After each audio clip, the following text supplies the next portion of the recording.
Hi, my name is Joel Carlson. In this video, I'm going to do a presentation of a study called A Characterization of the Utility of Using Artificial Intelligence to Test Two Artificial Intelligence Systems. This study was released in May 2013 by Jeremy Straub and Justin Huber. A link to the study is found in the comments section of this video. The question that this article lifts is, how can we test intelligence systems where the options grows up to uncountable amounts? Artificial intelligence system often results in very high amounts of scenarios. In many cases, it is impossible for a human to create test cases for all the scenarios with a reasonable time budget. And it can be very hard for a human to decide the best solution for a problem when many solutions can be good. And this is systems that are used to interact with the real world can be exposed to scenarios that are very hard to predict and test. And if the system that interacts with the real world fails, it might end in disasters. The method presented in this study to increase the validation of an AI system is therefore to use AI to test AI. The authors, Jeremy Straub and Justin Huber, means that the solution of the problem is to create an artificial intelligence test case producer, an AITCP. An AITCP can create very many scenarios in the same time as a human can create one scenario.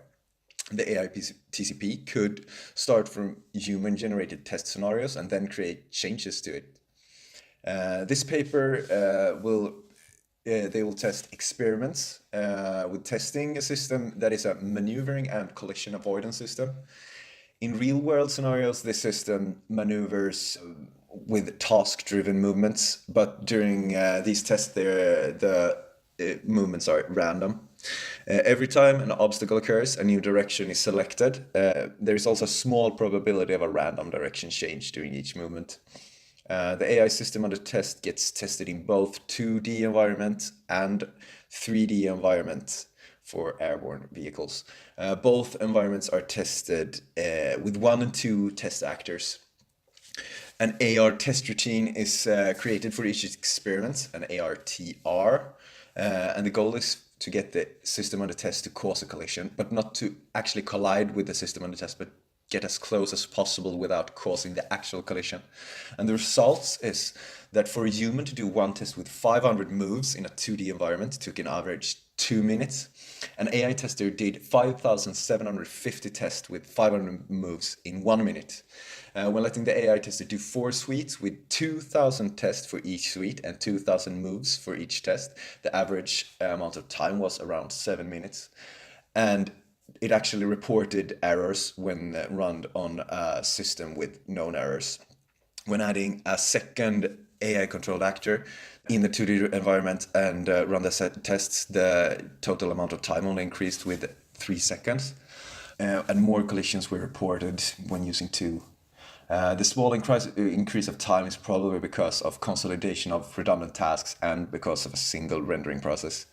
Running 2 actors with humans is assumed to require the double amount of time because it requires 2 humans to do them.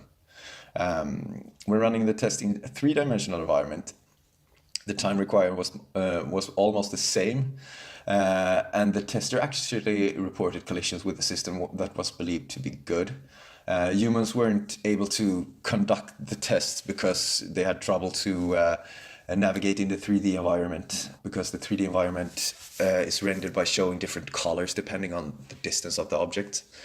Overall, this test shows that an AI can be used for testing 2D and 3D environments much more efficient than a human tester. The AI test routine can identify bugs and can conduct thousands of tests in the time that a human can conduct one test. It also shows that the AI test routine can generate near optimal routes to the goal. Any other specific validity isn't specified in the paper more than the tests. The author tells us that the next steps are to create a logic that actually tries to hurt the system under test and to conduct tests where the tester's actor is able to travel in higher speed than the system under test, and to create a better visualization of the 3D environment so that a human tester easier can navigate through it. My opinions are that I thought this was really interesting to read. Personally, it feels great to get a glimpse of the AI world and see how it thinks and works. And the idea of using AI for test testing AI seems like a very good way to do it because systems often get very advanced and too hard for humans to understand. I believe this way of thinking will come to great use when I start to investigate AI and maybe hopefully even work with AI systems. Thank you very much for watching.